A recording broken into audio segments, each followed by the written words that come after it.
Luftëtarit të shtunën do të presë në stadiumin Gjirokastra ekipin e Ilirisë, një ditë para kësaj përballje, e cila luhet në kuadër të javës së 5 të kategorisë së parë. Kapiteni i bluzinjve Behar Ramadani është shprehur për Radio Televizionin Shqiptar se kampionati është shumë i fortë dhe ende grupi i të rinjve të ardhur nga merkatoja e verës nuk është harmonizuar me pjesën tjetër të ekipit. Në këtë mënyrë, Ramadani justifikon edhe rezultatet e deritanishme vetëm me barazime. Është një kampionat shumë i fortë, pa diskutim, edhe luftëtari në përbërjen e vet ka krijuar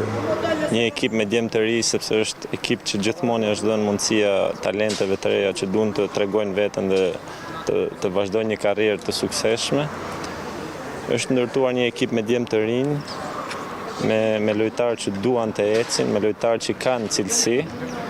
dhe që pa tjetër që do bëjnë më mirë në vitet në vazhdim. Kemi nisur edhe mirë, ndoshta edhe jo mirë, 4 ndeshje, 4 barazime, nuk janë shumë, pa tjetër që nuk janë shumë për luftarin, do thëja që janë shumë pak pikë, edhe për atë që kemi tregu në fush, por nga ajo që thash dhe më përpara, nga një grup lojtarësh të rinj, një kështu, çdo ndeshje që kalon është një mësim për ata, për ne dhe për gjithë, dhe çdo ndeshje ato do rriten, do fitojnë më shumë eksperiencë, më shumë përvojë, më shumë besim te vetja dhe patjetër rezultatet do vinë. Ndryshimet kanë qenë goxha të mëdha, kanë ardhur shumë lojtarë të rinj me fjalë dhe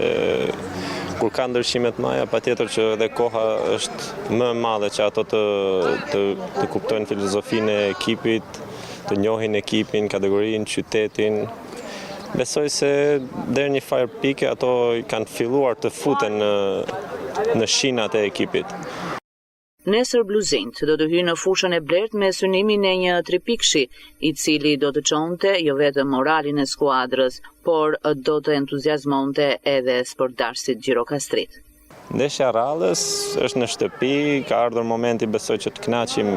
jo vetëm veten tonë, por dhe ato njerëz që na ndjekin. Presim Ilirinë, është një ekip që ka investuar goxha këtë vit dhe shpresoj shumë dhe besoj që do marrim 3 pikë të para.